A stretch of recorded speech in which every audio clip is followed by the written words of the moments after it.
சற்று முன் வெளியே இருக்கக்கூடிய முக்கிய அறிவிப்பு. கூட்டுறவு வங்கிகளில் நகைக்கடன் தள்ளுபடி சம்பந்தமாக தமிழக அரசானது தற்போது குட் நியூஸ் வெளியிட்டிருக்காங்க. நீங்க இப்போ தான் நம்ம சேனலை புதுசாக பார்க்குறீங்கன்னா மறக்காம சப்ஸ்கிரைப் பண்ணிக்கோங்க. அப்போ தான் இது போன்ற பயனுள்ள தகவலாம் உடனுக்குடன் கிடைக்கும். வீடியோக்கு ஒரு லைக் கொடுத்துக்கோங்க. சரி, வாங்க வீடியோக்குள்ள போகலாம். நகைகளை அடமானம் வைத்து கடன் பெறுவது தற்போது மிகவும் எளிதாகிவிட்டது. அதிக வருமான சான்றுகள், ஐடி விவரங்கள் இல்லாமலேயே கூட நகை அடமானம் கிடைக்கும். அவசர தேவைக்கு, மருத்துவம், கல்வி, திருமணம் போன்ற செலவுகளுக்கு விரைவில் நிதி கிடைக்கின்றன. சாதாரண கடன்களுடன் ஒப்பிட்டால் நகை அடமான கடனின் வட்டி விகிதம் குறைவுதான். இந்நிலையில் நகைக்கடன் தள்ளுபடியை அரசு எப்போ அறிவிக்கும் அப்படின்னு மக்கள் ரொம்ப ஆவலோடு எதிர்பார்த்துக்கிட்டு இருக்காங்க. நம்முடைய நாட்டை பொறுத்தவரை விவசாயம் நாட்டில் பிரதான தொழிலாக உள்ளது. விவசாயிகள் தங்கள் தேவைக்கு, குறிப்பாக கல்வி, மருத்துவம், திருமணம் போன்ற செலவுக்காக வங்கிகளில் நகைகளை அடமானம் வைத்து கடன் பெறுவது வழக்கமாகியுள்ளது. கூட்டுறவு வங்கியில் நகைக்கடன், தொடக்க வேளாண் கூட்டுறவு வங்கி, மத்திய கூட்டுறவு வங்கி, நிலவள வங்கி போன்ற வங்கிகளில் கடன் பெறுவதற்கு விவசாயிகள் அதிகம் ஆர்வம் காட்டுகிறார்கள். இதற்கு முக்கிய காரணம், இந்த வகை நகைக்கடனுக்கு விதிமுறைகள் குறைவாகவும் வட்டி விகிதம் குறைவாகவும் இருப்பது. வங்கிகள் வட்டி விகிதம் மாற்றப்பட்டாலும் மொத்தத்தில் விவசாயிகளுக்கான வட்டி சுமை குறைவாகவே இருக்கும்.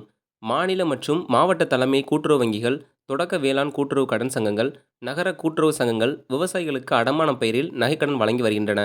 கடந்த 2025ஆம் ஆண்டு தங்க விலை உயர்ந்தால் சென்னையில் ஒரு சவரன் ஆபரண தங்கம் ரூ. 1,00,000 கடந்துள்ளது. இதனால் புதிய தங்கம் வாங்கும் போக்கு குறைந்திருக்கிறது. ஆனால் நகைகளை அடமானம் வைத்து கடன் வாங்குபவர்களின் எண்ணிக்கை அதிகரித்துள்ளது. சமீபத்தில் வங்கிகள் ரிசர்வ் வங்கியின் அறிவுரையின்படி நகைக்கடன் மதிப்பை 60 முதல் 65% குறைத்துள்ளன. அவசர தேவைக்காக, மருத்துவம், கல்வி, திருமணம் போன்ற காரணங்களுக்காக பொது நகை அடமானம் வைத்து கடன் வாங்கும்போது வட்டி சற்று அதிகம். கடன் அளவும் வரம்பு விதிக்கப்படுகிறது. இதனிடையே ஒவ்வொரு தேர்தலின் போதும் நகைக்கடன் மற்றும் பயிர்க்கடன் தள்ளுபடி அறிவிப்பு வாக்குறுதியாக அளிக்கப்பட்டு வருவது விவசாயிகளுக்கு பேருதவியாக அமைந்து வருகிறது. அந்த வகையில் விரைவில் சட்டசபை தேர்தல் வரப்போகிறது. மாநில அரசுகள் நகைக்கடனை விரைவில் தள்ளுபடி செய்துவிடும் என்ற அபிரதமான நம்பிக்கையிலும் அடகு வைக்கிறார்கள். இந்த முறை தேர்தலின் தள்ளுபடி அறிவிப்புகள் வரும் என்ற எதிர்பார்ப்பு விவசாயிகளிடையே உள்ளது. இதனால் வேளாண்மை கூட்டுறவு வங்கிகளில் நகைக்கடன் பெறுவதில் விவசாயிகள் ஆர்வம் காட்ட துவங்கியிருக்கிறார்களாம். இந்த நிலையில் நகைக்கடன் தள்ளுபடியில் திமுக ஏற்கனவே வாக்குறுதியை நிறைவேற்றியிருப்பதால் மீண்டும் வாக்குறுதியை தரும் என்ற நம்பிக்கையிலும் உள்ளனர். போதாக்குறைக்கு அரசு ஊழியர்கள் ஓய்வூதியம், பொங்கல் தொகுப்பு உள்ளிட்ட அறிவிப்புகளை வெளியிட்டு சர்ப்ரைஸ் தந்துள்ளது. தமிழக அரசினுடைய நகைக்கடன் தள்ளுபடி அறிவிப்பும் விரைவில் வரக்கூடும் என்று விவசாயிகள் நம்பிக்கையில் உள்ளனராம்.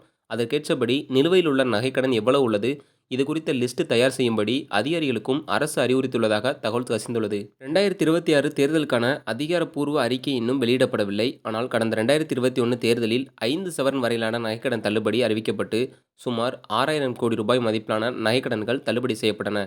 இதேபோன்று இந்த 2026 தேர்தலும் திமுக மட்டுமல்லாமல் அதிமுகவும் வழங்க வாய்ப்புள்ளதாக அரசியல் வட்டாரங்கள் பேசப்படுகிறது. இது போன்ற தகவலாம் நீங்கள் உடனுக்குடன் தெரிஞ்சுக்கணும் அப்படின்னு நினச்சிங்கன்னா நம்ம சேனலை சப்ஸ்கிரைப் பண்ணிக்கோங்க. வீடியோவை உங்களுக்கு தெரிஞ்சவங்களுக்கு ஷேர் பண்ணுங்கள். நன்றி.